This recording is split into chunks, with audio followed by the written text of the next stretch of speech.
When someone starts a statement by putting forward their labels of identity, then you know that someone's going to be trying to deceive you. And it's really important for people to pick up on this kind of language, otherwise you get taken advantage of. In this example that I'm going to show you, someone is starting the sentence with, as a woman, when gender has no relevance to the matter. And this person is doing it because they know deep down inside that their argument has no substantive substance. Their argument has no substance. And the only way that they're going to be able to get a leg up on it, no pun intended, is to play on their actual label of, in this example, it's going to be about gender. In other examples, it could be as a black man, as a white man, as a Jewish man. You're basically putting yourself in a position where you can try to win some compassion or brownie points. When it's about gender and when it's women doing it to men, which happens often, then I'll call it a call to chivalrous emotion.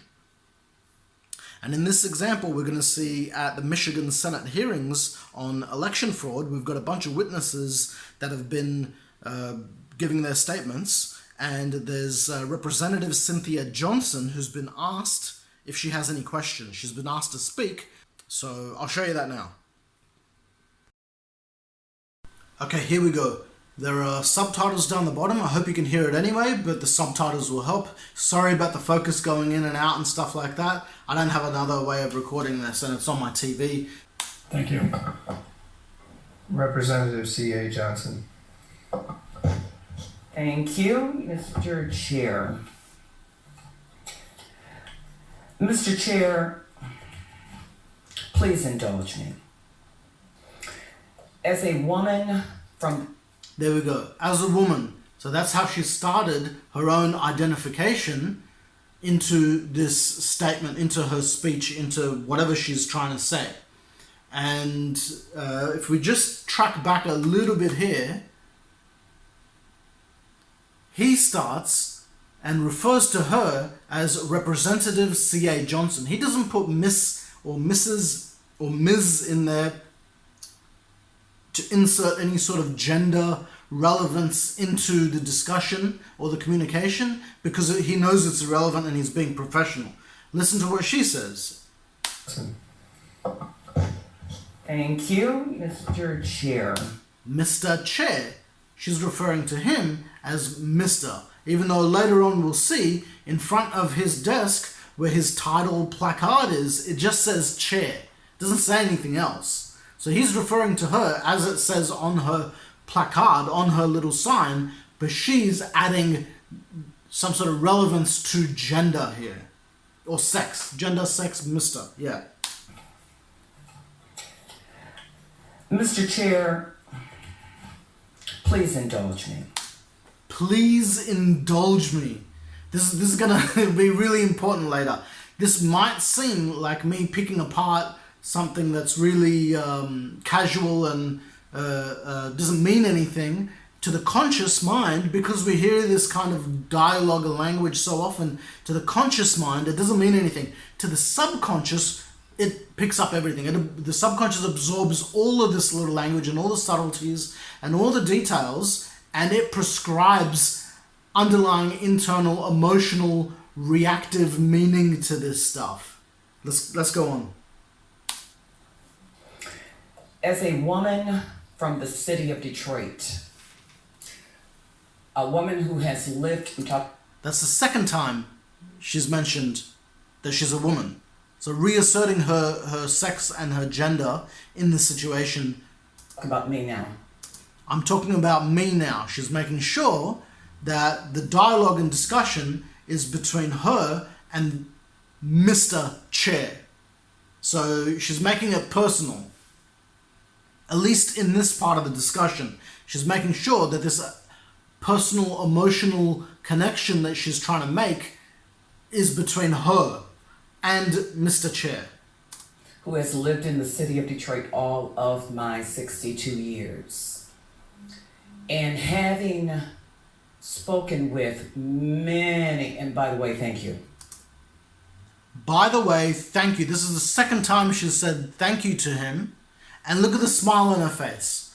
It's such a endearing, compassionate, emotional response in a situation where, like, why is she even smiling? Why is she even saying thank you?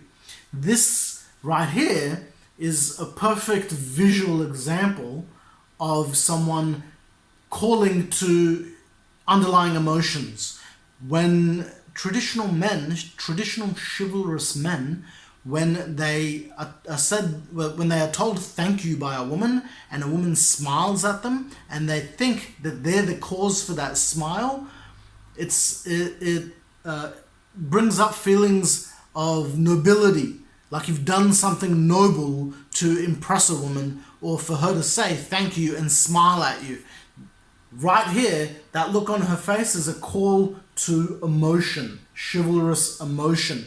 She may not know on the surface that she's doing it, but there's no other reason for her to be smiling and saying thank you right now, apart from playing this emotional game. Having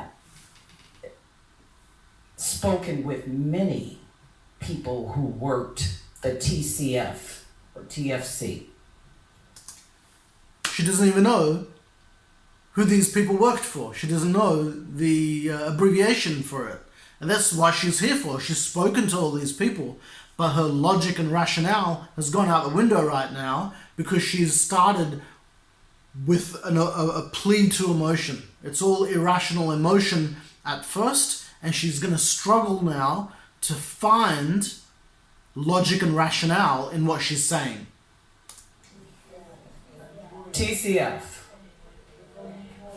All right. Again, she looks at the paper a second time as if she didn't get it the first time, as if TCF is such a difficult thing to read.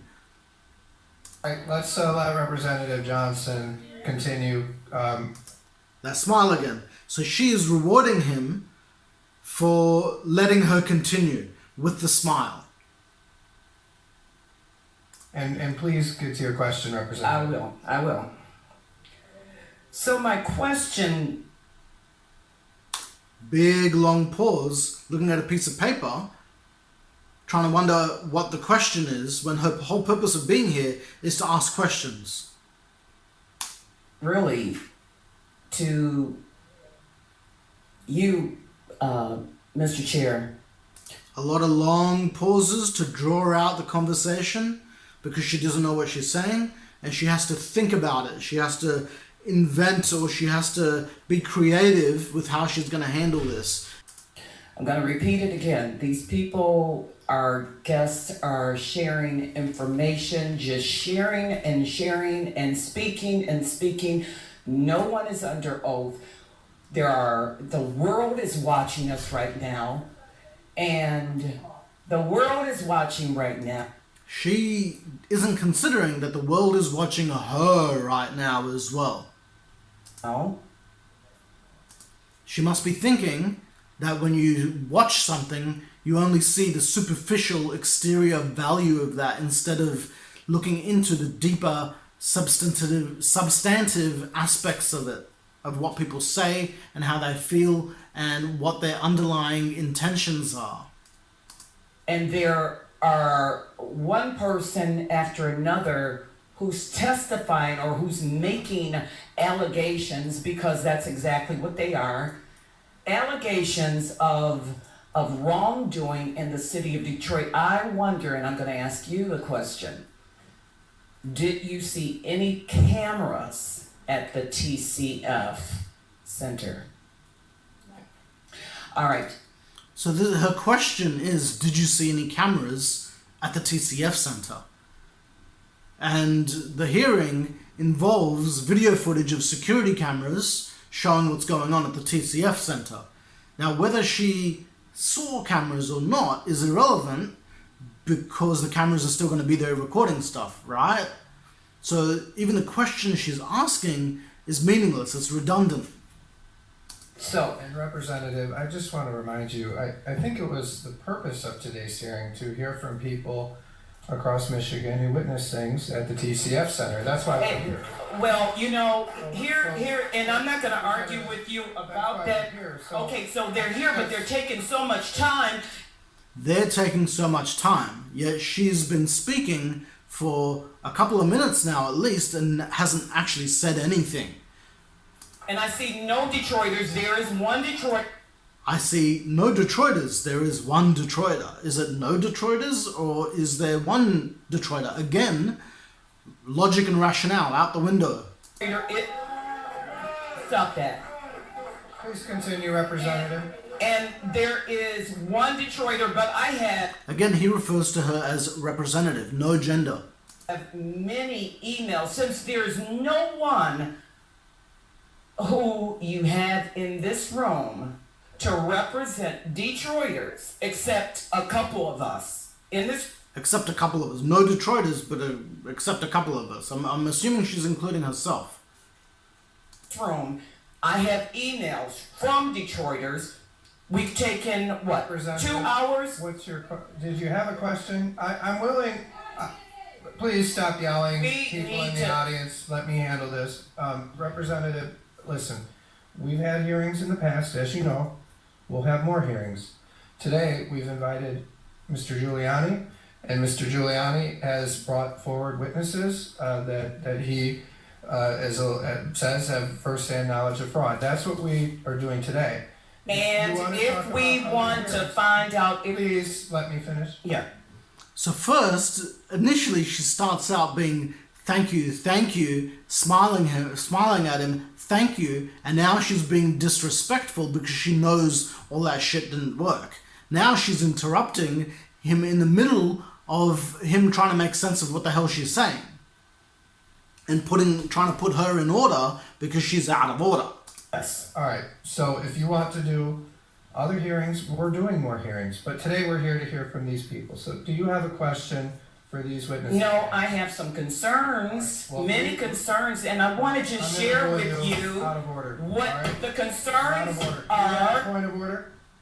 I'm sorry? Do you have a point of order? Yes. What is your point of order? Point of order is to have them under oath. You're out of order. As I've said, this is something that is not done here in this state. It's really only... It may not be done under the state, but you're allowing people to come in here and lie. She's asking for something that isn't even legally done. What is her job? It's bizarre. So I hope everyone can take something from that, because I don't like seeing people being taken advantage of. And I don't like seeing people not be aware of the intricacies of language that's all around us and falling for it or letting things go past their conscious and into their subconscious without having the control over what they allow and what they don't allow. And yeah, I want the world to be a better place. I want people to understand things better. And it starts with us understanding language and understanding the way we talk to one another and how we interpret the language from the outside world as well.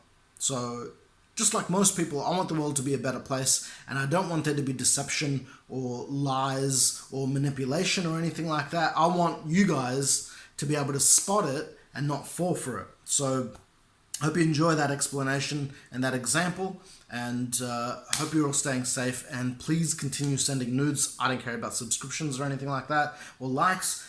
Send the nudes.